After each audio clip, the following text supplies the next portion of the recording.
Pourquoi on dit que les Suisses sont neutres? Le stéréotype selon lequel les Suisses sont neutres est tellement ancré dans les mentalités qu'on en oublierait presque qu'ils ont une armée. Mais alors, d'où vient cette idée?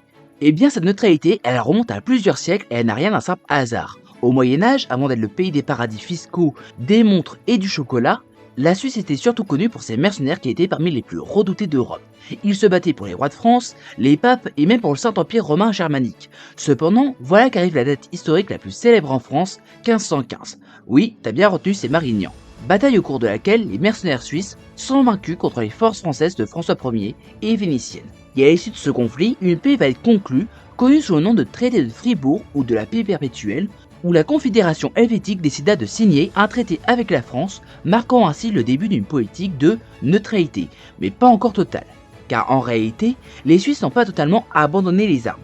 Pendant plusieurs siècles, ils vont continuer à louer leurs services en tant que mercenaires, notamment pour la France avec le célèbre régiment suisse qui sera massacré en 1792 lors de la prise des Tuileries, ou plus connu encore pour le Vatican, d'où la création des célèbres gardes suisses. Et cette neutralité, encore floue, ne les empêche pas non plus d'être envahis par la France révolutionnaire en 1798.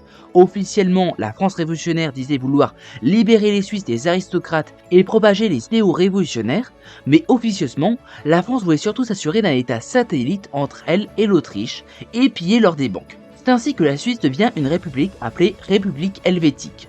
Et ce n'est qu'en 1815, après les guerres napoléoniennes, que la Suisse est officiellement reconnue comme un pays neutre par les grandes puissances européennes lors du congrès de Vienne.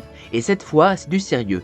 Ainsi, en restant à l'écart des conflits, elle devient un refuge et un centre diplomatique. Pendant les deux guerres mondiales, la Suisse réussit à maintenir cette position en jouant habilement de la diplomatie et en comptant sur son relief montagneux dissuasif, ce qui n'a fait que renforcer encore plus son image de pays pacifique et intouchable.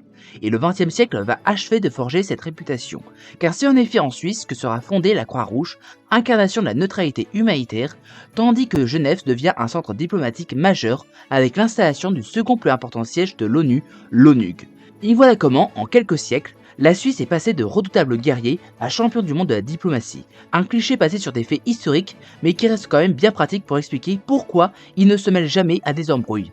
Like et abonne-toi pour plus de vidéos.